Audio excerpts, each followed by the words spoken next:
And you can start going on vowels. So just go E, E, A, A, Ah, I, O.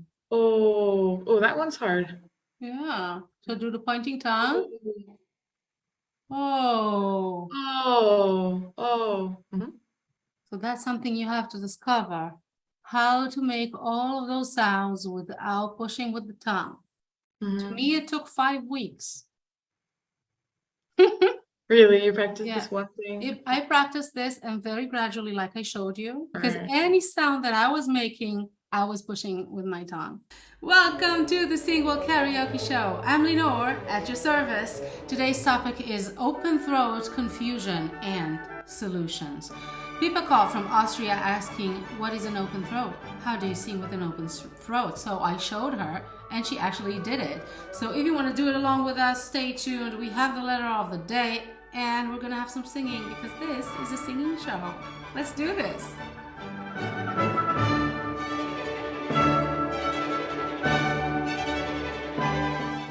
Hi, I'm Lenore. I'm a singer and a voice teacher. Today I had a caller, Pippa, from Austria. She's a classical singer and she struggles with straining. And the conclusion that all of her advisors came to is that she has to open her throat. And she has no idea what that means. To be honest, you can't get vocal coaches to agree on what open throat means, on how you have to open your throat. All I could give her is my approach and what I think an open throat is. So that's what I did. Pippa wanted to know what was going on in the body when the throat closes or opens up and how to achieve it. If I had some exercises, I gave her some exercises. We tried them together and they were quite effective. And then she also wanted to know if there is anything physiologically going on when one sings high notes, specifically in classical singing. So we talked about that as well. A very interesting and important topic, open throat, and very much a source of confusion for so many singers. So I'm glad we got to talk about it. So without further ado, let's go to my call with Pippa.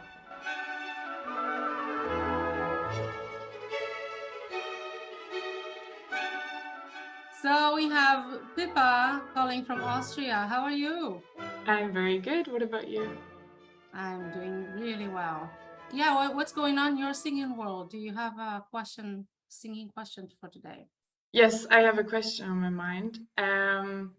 Basically, I have developed the bad habit of tensing my throat or my this area in higher range, and I went to the doctor, and he told me, that's kind of your only major problem at the moment.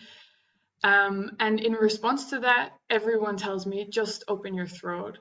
My, I have two questions. The first one is, what exactly does that mean technically? What happens in here?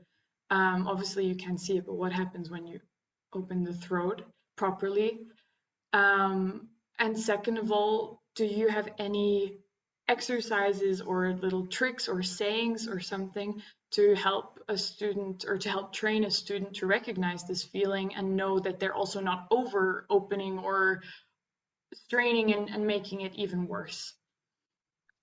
All right. So two related questions, but yeah, indeed two questions. So let's start with the first one. That's a really common thing, obviously. Like straining is one of the things that almost everybody struggles with. And indeed, opening the throat is something that almost everybody ends up Googling. To me, having a closed throat, quote unquote, is basically having tension around the throat. Mm-hmm. Yeah. And that tension can come, unfortunately, from anywhere, almost anywhere in the body. Yeah. But basically, everywhere from the hip joint to anywhere in your face, your neck, your jaw, your tongue, your shoulders, your chest muscles, abdominal muscles, and hip joints. So, okay, let's just start by you need to maintain your body properly and release tension from mainly the upper part of your body, and in general align your body and have a nice posture. Yoga is a great way to do that.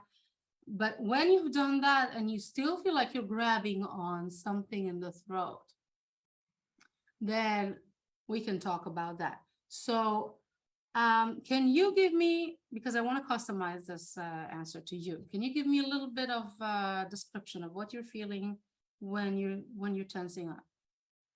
Whew. Okay, well, I guess that in middle range it's fine. It's okay. It's a little bit tense, but it's really in higher range. Um, Maybe we could try out Sure, singing yes, a bit higher please. so I can feel that. Let's see, like la la la da da la la la la la. It just feels like there's something kind of stuck here, or like something's almost pulling me down. I don't know. It's very hard to describe, to be honest. All right, interesting. So Or maybe it just like closes like a yeah, clam. okay. So the clam can come from the muscles around the throat, indeed. The pulling, I would guess, has to do with the tongue, because the downward feeling, that's what can come down and actually push on the larynx. It's the base of the tongue. So a part of what you can do to open the throat has to do with the tongue. Okay. Mhm. So the first thing I would do before any kind of manipulation is that I would try to feel the space that is behind your larynx and behind your mouth and hopefully behind your nose. So this tunnel in the back that we know as the pharynx, that's basically the tunnel that continues your throat. And that's the first place, basically after your mouth or nose, that the air hits when it comes in. So Mhm. let's try this right now, and everybody can try that with us. You can breathe either through your mouth or through your nose and see if you can feel anything at the back of your head. If you can feel the air hits there. I feel like a cold air kind of. It's Yes. almost like where the soft palate is, I guess. Yes, correct. So the soft palate is very close to the back of the mouth. Mhm. So if you could pay attention to that place on your soft palate and see if you can feel anything further back than that. Yeah. Yeah, for some people it will take a few tries, and it took me a while as well. So it's okay if you have to try this for a bit. But once you start feeling this part, then you can start feeling the back of your throat as well and the connection between them. It doesn't feel cold to everybody as well, Mhm. but you can feel the air, like the movement of the air. It's like a highway, right? Like that's where the airway is going. And if you can feel it moving through there, then it's probably open. Yeah, I can feel So it. very good. If on a certain day you don't feel it or you don't feel it as much, the first thing I would do is try to get the tongue out from pushing it down on the larynx. And my favorite way of doing that is actually pointing the tip of the tongue down. And not just on the bottom teeth. I know a lot of teachers like bottom teeth, but put it a little bit further. So if it comes out on the other end, it will come out over here. And you have to watch if you're not watching. Just really like the bottom of your chin. So if the tongue would come out the other side, it will come out of there. So Uh-huh. there are two really cool things that happen when you do that. First of all, you are thinking of pointing the tongue. Don't do it too actively because then again, you're activating muscle. But if you're just pointing it there, it automatically releases your jaw. So that's just a side bonus. And then it helps the back of the tongue go up and away from the larynx. Mhm. And then if you breathe through your mouth, I like, because it's just a quicker way of feeling it, you will be able to feel more space behind your tongue. And that's you establishing that open pharynx. And then you can go from there to feel the basically behind the larynx, behind the voice box. And it will be easier to do that. It's under that part of the tongue, the back of the tongue that you just pulled up. Mm-hmm. Now, it's very important to not do that stuff actively. So don't push the tip of the tongue down, don't push the tip of the tongue up. It's more like thought directed. Mm-hmm. Mm-hmm. So just to summarize, if you had to kind of bullet point what happens in here with your articulators, how would you describe this openness? What happens in order is that you release the jaw and point the tip of the tongue down. That helps to pull the back of the tongue or the root of the tongue away from the larynx, the voice box. And that helps establishing the pharynx, which is the tunnel at the back of your nose, mouth, and larynx. And that's the space where also most of the resonance takes place. Yeah. So that to me would be the basics of having an open throat. Just not to have tension around it or on top of it, clear it up. And the way for you to know, that was another question of yours, how do I know that I do it right, is if you can feel the air moving. All right. You can feel the air in those spaces, and you can already do that. So that's a good sign. The next part would be to keep that feeling when you're singing. And for that, you have to do something that is a little bit counterintuitive, which means you have to think that you're going back into those spaces and preferably in that direction as well. So instead of thinking now I'm making a sound, and this is just helplessly, we all think about it, that we're making sound that is coming out of the body. If you're thinking, it's a brain trick. If you're thinking that the sound is actually coming inwards in the same way that the air did, then you're able to focus on these resonances more. And you avoid doing what most of adults are used to doing, which is creating extra pressure and doing something different than opening the throat. What you did to open the throat, keep doing that when you're singing to maintain the open throat. Okay, sounds simple enough. So that's the first part. That's your first question.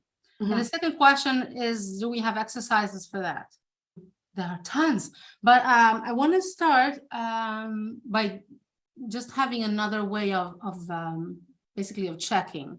And I think we've done that before, you and me, but if not, we're just going to do it again. So I want you to take your index finger and your thumb and very gently lie them at the bottom of your air pipe. And then very gently you track up. So you go up with your fingers until you feel that they're sinking into sort of holes or sockets.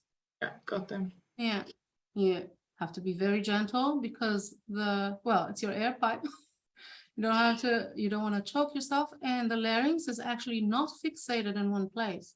The larynx wants to wiggle around, and it can, so we cannot be aggressive with it. This is very important. So when your fingers sort of like sink into those sockets, you can create sort of like a hug. I'm going to try and show the camera. Like I'm hugging my larynx. It's between my fingers. And I can wiggle it around a little bit. And if at any point in your life you find that this is hard to do, then do the pointing tongue again. And that's again counterintuitive because you think if I open my mouth, I'll have less space where my fingers are. But no, it gives you more space because the tongue gets out. You feel that? If something pressures in the sockets, that's your tongue, by the way. So you want to keep those holes free of tension. And before you are able to speak that way, you first just inhale, exhale without doing anything. So you see that you can establish that freedom. And then you can start doing the NG tongue. Can you do that without the tongue pushing on your fingers? That sounds really good. And then you can start going on vowels. So just go, E. Hi, let's take a little break from the call. I have something important to say. Did you know that you can also call the show and talk to me? I would love to hear from you if you are struggling with anything that has to do with singing. or if you went through some difficulties and came out the other end, I would love to have you on the show. All you have to do is go on my blog, singwell.eu, and contact me through there. Keep in touch. Now let's get back to the show. E. A. A. Ah. I. Oh. Oh. Oh, that one's hard. Yeah. So do the pointing tongue. Oh. Oh. Oh. Mhm. And then ooh. Ooh. Ooh. Mhm. Ooh. So that's something you have to discover, Yeah. right? How to make all of those sounds without pushing with the tongue. To me, it took 5 weeks. Really, you practice Yeah. this one thing? I practiced this, and very gradually, like I showed you, I stayed in the NG phase for at least 2 days, I think, without being able to do anything else. Because Alright. any sound that I was making, I was pushing with my tongue. All right. Yeah. So you just have to find out for yourself how to make those sounds without your tongue coming down again and pushing. Yes. Okay. Yes. Yes. Another thing I would do is that I would do just normal vocal exercises with some kind of yoga. So you do yoga, right? Yeah. The sun salutation is amazing to practice vocal exercises. So you can just play my warm-up or something and just do it while you're doing the sequence. So that takes care of what we talked about in the beginning, that you just make sure everything is free and not creating extra tension, so that eventually your throat tenses up. You end up also expanding your range, feeling free in your body. The habit of not tensing up, the habit of opening the throat is muscle memory. So you need to take your time with that. Yeah. Specifically for high notes, so the first thing that I would do is whatever it is that you're using, either a noise, if it's a humming, or just one syllable, if it's a warm-up, right? You just say it first, and then you say it on a higher pitch without trying to aim for a pitch. So for example, just go with the NG, just go and now do it really high.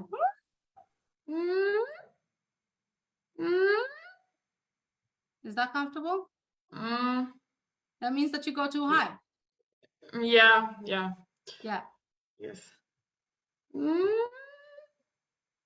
I mean that it should be in my range, but it's just. Yeah, no, it's not about range. It's about what you do in certain parts of your range. The next thing that you have to do, you compensate for what your body wants to do when you go up. So when you go up, and you probably see that in the video, you literally look up and then everything goes up.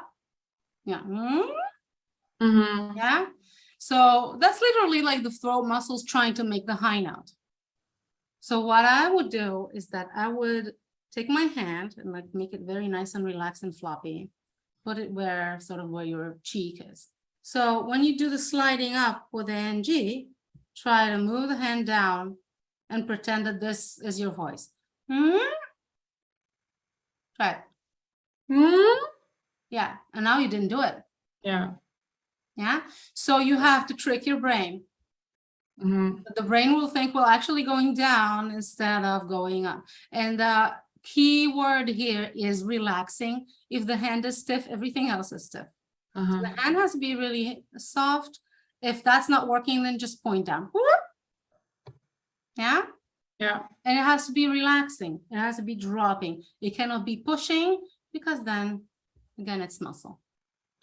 If I can just ask an extra question. Yeah, please. I never actually learned when, especially in classical singing, when you're singing higher, what changes in here, if anything. I've heard a lot of times, it's more about the position, because I heard a lot of people saying, yeah, bring it here, think about a third eye and the sound pouring out of there. Some people say, oh, you have to really think backwards and down, and yeah. How would you describe that for yourself? Good one. So yeah, just feel it wherever you feel it. that's tricky because it's not the same for everybody. And I think when someone says feel it like in your mask or third eye or whatever, or if I use that a lot, like thinking back and down is my trick. They're all tricks. Yeah. And they're hoping that that kind of sensation is going to do the trick for you. It might or it might not. There is not one way that high notes feel. There's no one place where high notes feel. I mean, to me, an ideal sound, you feel it everywhere. Wherever there are resonances, you're going to feel it. Yeah. Yeah, sometimes I feel it all the way to my heels. I mean, it doesn't really matter how it feels. What matters is how it feels to you. Does it feel not hard, like you're choking yourself? That would be a good start. Yeah. And what I find that is common in high notes is that, unfortunately, it sounds really bad in your head when it's right. And when you're making a full sound, if you're just doing a head voice, then that can just feel neutral or nice. But like activating the speaking voice and the chest voice and giving it volume and power, as you go up, that sounds quite bad for most people, and you should ignore that completely. And just focus on, is it easy relatively to do? Am I pushing? Do I feel, constricted or not? And if the mechanism is good, then usually, as a rule, for me, it sounds good on the outside. Yeah. Yeah.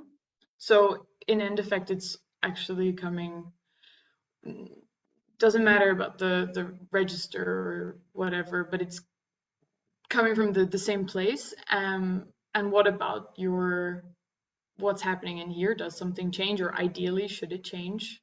In the throat Specifically, itself? specifically for classical singing. Yeah, so again, there are a few schools. I think it's okay, for example, if the larynx moves a little bit up when you go to high notes. Some people say that it has to. Some people say, no, you have to neutralize that. Some people say you have to make it low. So good luck. I think it should be healthy and not have extra pressure on it, muscle pressure or air pressure. If you have that, then I'm okay with it.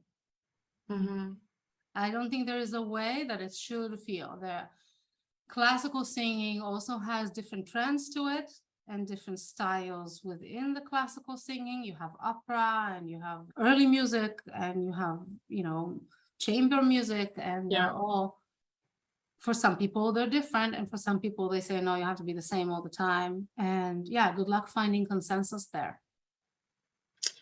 I'm sorry I cannot give you a straight answer. No, don't worry. It's just, it's confusing hearing so much. It is confusing. There's different things. So as a classical singer, I would meditate a little bit on what I want. Yeah. Then I think you've answered all my questions. You have a little bit of experimenting to do. Yeah, definitely. Yeah. All right. Well, thank you very much especially for the valuable exercises to try out. You're very welcome. I will be working on those. To do that. I want to give you my practice roadmap. So it's from Make Singing Click, and it will guide you through what you can do in a practice, and you can just interject what we talked about today. So the specific exercises, you can use that as a focus point, and put that inside the roadmap, and that will help you maintain the regularity of it.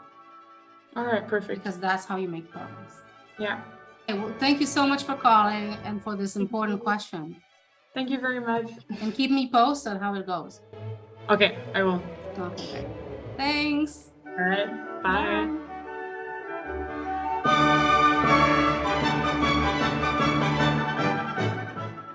What I like about the call with Pippa is that she reminds me of my own enthusiasm learning about voice, and developing your voice. It's such a fragile place to be in. It can be very frustrating and especially when you get multiple conflicting advices from different sources. And we know that voice teachers don't agree on almost anything. And as we discussed, open throat is no exception. My idea is that exactly like Pippa knew, you have to understand physiologically what's going on. If you understand the mechanism, if you understand how the voice works and the anatomy, it will help you when you get conflicting advice to assess which one might be helpful. And you will need to also give it the test, basically just testing out different things to reach the conclusion, what does that specific thing means to you? What does open throat mean in your body? How can you achieve it? Understanding what actually is going on. And that's why I loved how people asked me, but what actually happens? What happens when I sing a high note? What happens when I close my throat? What happens when I open my throat? And then she also wanted to know how it should feel. Now that's harder to determine because we're individuals, and some people feel the vibrations in the mask, and some people feel it only in the nose, and some people feel it next to their ears, and some people feel it on the soft palate, and some people feel it, I don't know, next to the lower right rib. I don't care. I really don't. What I care is that the sound is free and healthy, and most people can tell if they're making an effort in the throat. Let that be your guide, and let your knowledge of the anatomy and the vocal mechanism be your guide.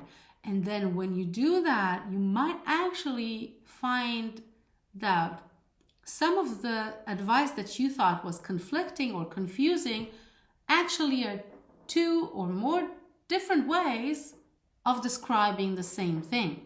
For example, mask versus nose. Same idea, same area. They don't have to contradict, yeah? Mask and pharynx don't have to contradict, they're the same space. So when you understand the reality, it could help. During the call with Pippa, I realized I actually still don't have a tutorial for how to sing with an open throat. So I made one, especially for this episode. I'm gonna now play it for you, and you can also find it separately on YouTube from now on. So if you struggle with this issue and you need some play along tutorial, here it is. And after that, we're gonna go to the letter of the day. So I have 3 exercises for you. The first thing I'm gonna say before any of that is, mostly in my experience, when you don't have an open throat, that basically means that you have tension around your throat. So anything that ends up being, pressure on your trachea, your air pipe, and your larynx, which is your voice box, that will create what people would call a closed throat. So the first thing you want to do about that is align your posture. And my favorite way of doing that is either yoga or Alexander technique. I'll link below some tutorials and apps for you that I recommend. Another way you can double check that your posture is aligned is what I call pick up the skull. So you take your thumbs and put them underneath your cheekbones. Make sure that you don't push your fingers in. That will interfere with you releasing your jaw and opening up your spaces. So thumbs supporting the cheekbones from underneath, and then the fingers go in those holes under your skulls. You have those like little sockets. You can massage them too. It feels great. So you put your fingers here and your thumbs here, and I recommend that you look in the mirror. So you make sure you don't do something like this. Your chin cannot point forward. Your chin should point downwards. I know it's weird. It will feel like you're looking down, but that will help you with a straight neck. So you do this and you then pick your skull up. It's like a nice spine stretch. And so now the first exercise is what I call the cold spots. We want to feel the air hitting the back of the mouth, hopefully the back of the nose and the back of the throat as well. All of these, like this back part, is what we call the pharynx, and that's the resonance that we're going to go for to open up. Yeah? So when you have that channel or that tunnel open, that is what I would call an open throat, because that's where the air goes, and that's connecting then to your air pipe as well. So what I want you to do is take the tip of your tongue and point it down. Keyword is point. Don't push it down. Don't make an effort. Just think tip down. And hopefully it will not touch the front teeth, even though that's not bad. But if you hypothetically, theoretically would point it to where this part of your chin is,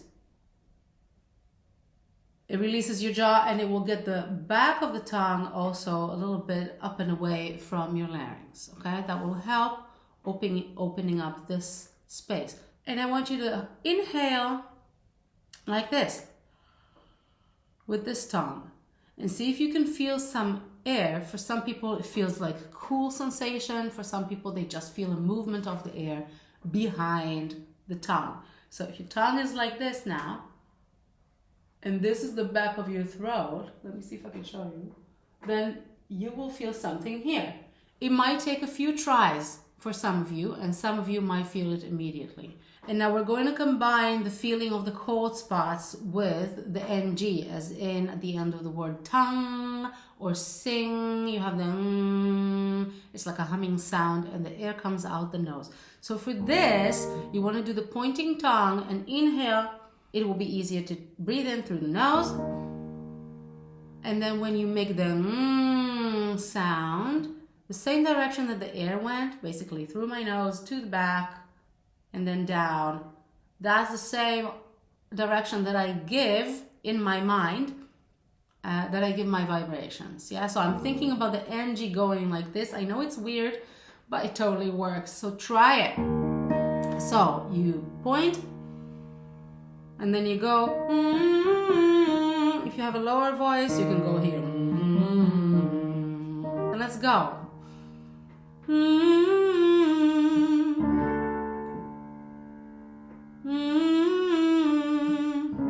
Exhale.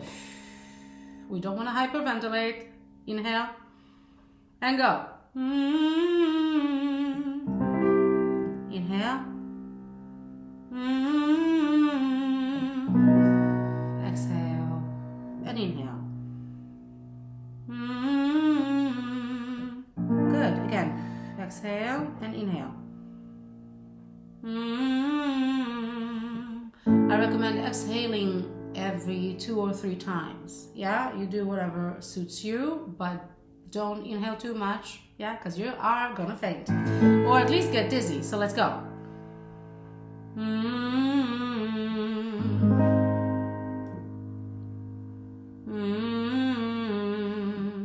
Inhale and go.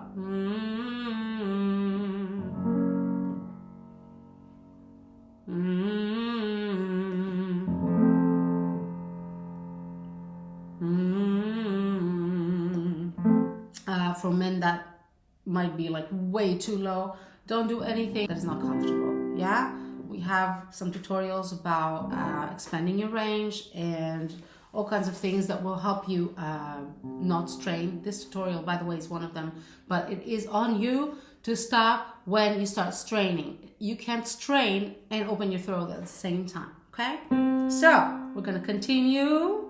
Exhale, inhale and go.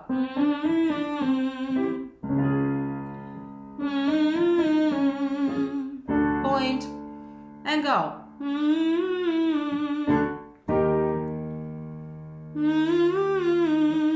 Exhale. Inhale. Go.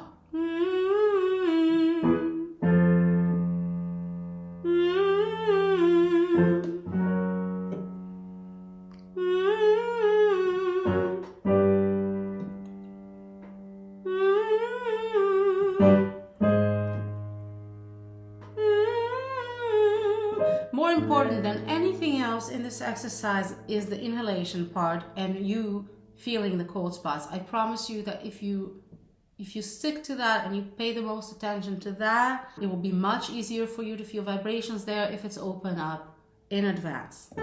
So let's do it one more time. Inhale and go.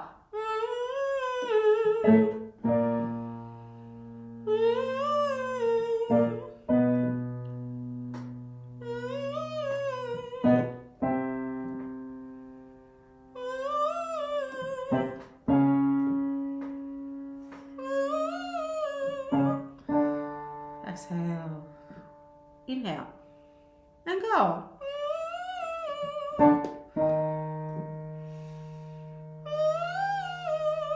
I recommend not stopping in between the phases. So you exhale, immediately inhale, and immediately sing. Don't give yourself a chance to ruin everything, because you will. I know that because I did that. So let's not do that. Let's just go. Exhale, inhale, and go.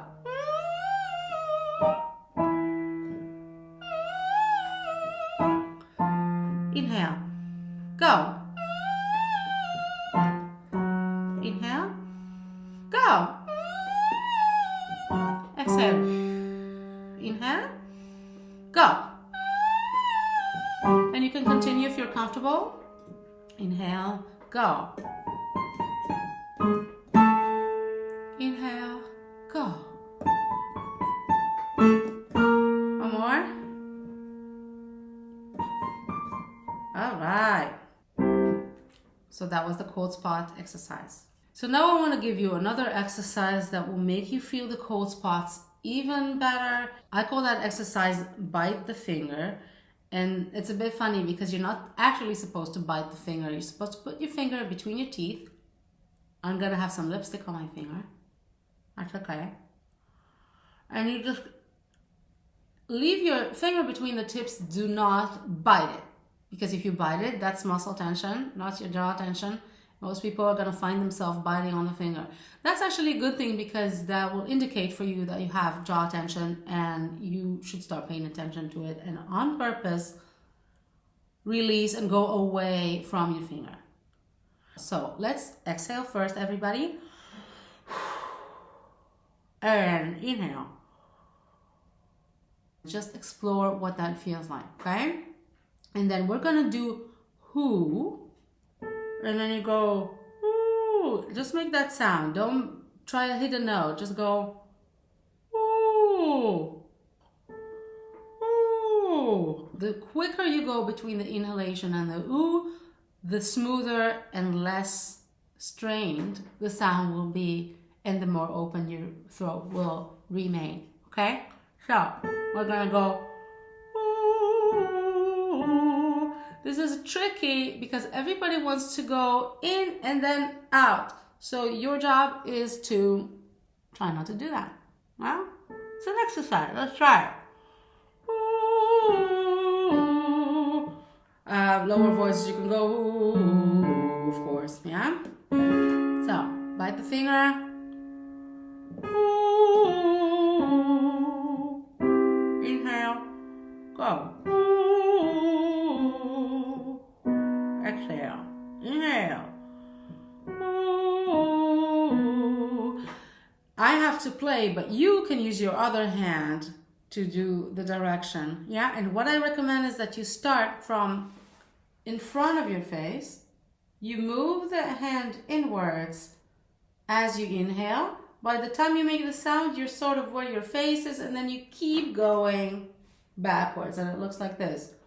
Ooh. It's in one smooth hand gesture, so you don't get the chance to stop it and interfere with your flow. There you go. Ooh. Inhale, go. Ooh. Inhale. Ooh.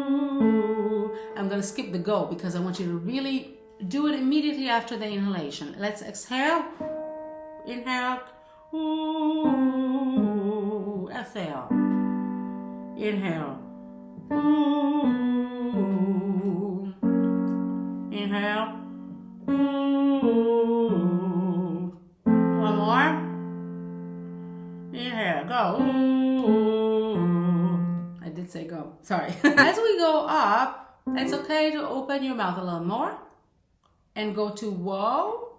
That's also fine. Okay? Do what's comfortable for you, but Keep doing the same mechanism.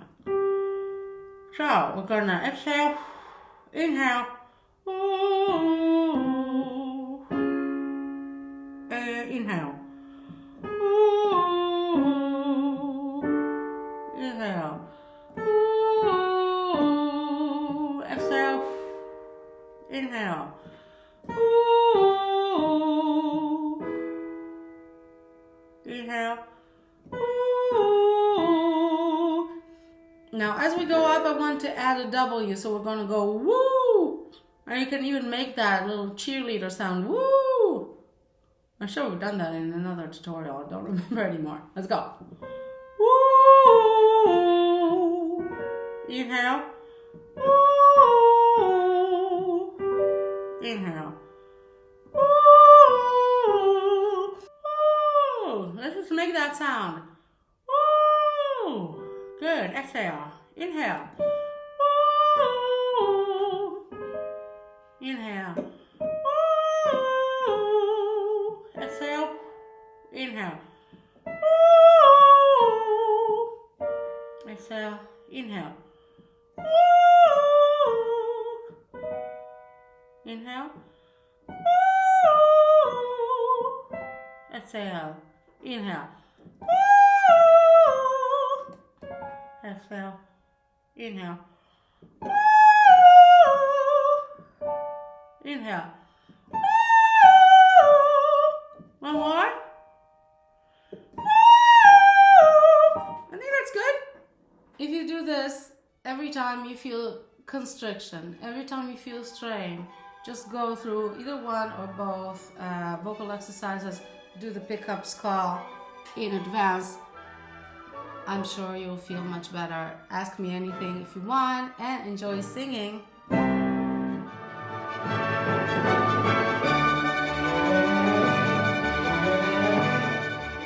I hope you enjoyed this tutorial, and now we're gonna go to the letter of the day. And this question today comes from someone I'm gonna call Sharon. And Sharon writes, "Hey, I've started singing since last year and I don't seem to improve yet. My jaw pains whenever I sing, my voice breaks, and it is kind of hoarse and airy. I've been warming up, drinking water, doing laryngeal massage, but no use. But my low notes sound good. Well, at least that.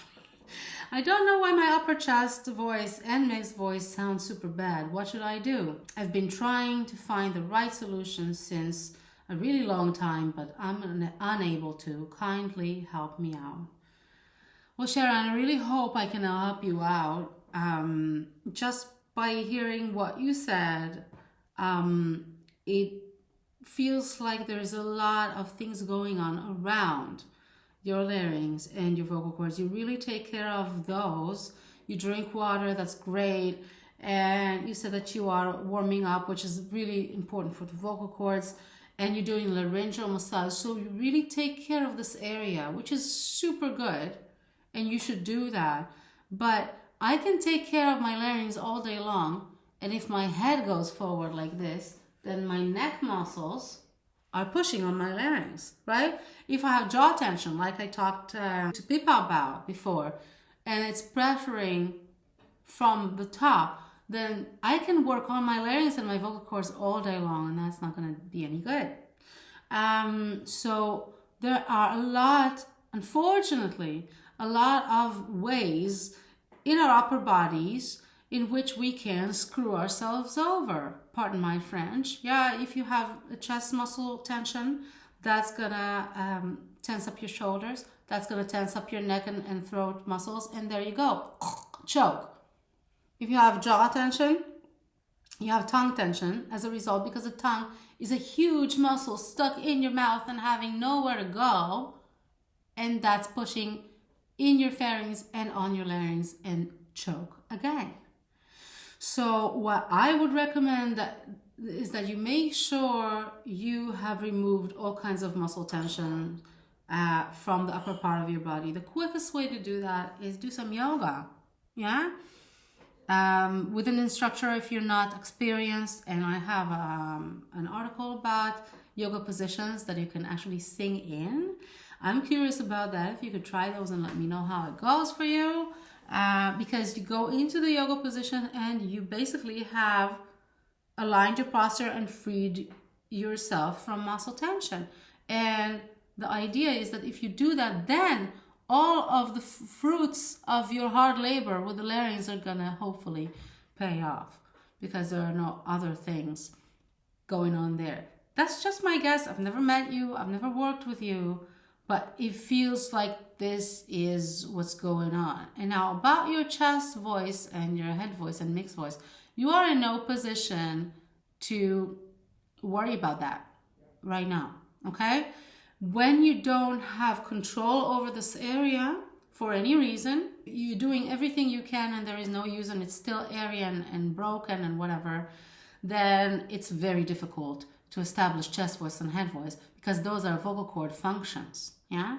Right now, sounds to me like you don't have freedom around there, yeah? So establish that freedom, then work on the vocal cords and your larynx, and then we can talk about chest voice and head voice. They probably sound super bad. By the way, I don't buy that because you're probably very harsh on yourself, but let's just grant that it sounds super, super bad.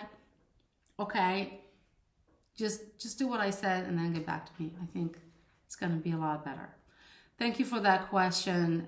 Our instrument is the whole body, yeah? Especially the torso, anything from basically your head to your hip joints is involved with making your sound. So it's very important that you maintain your body, your whole body, not just your throat, not just your larynx, not just your vocal cords. Go to my How to Practice Singing article. I give a structure for practice there, including body work that will maintain, you know, your body as I just described. And then you start doing warm up. And then you work on vocal technique, and then you also sing through a little bit. So if you do that in a structured way, it's also gonna help. Thank you for the question.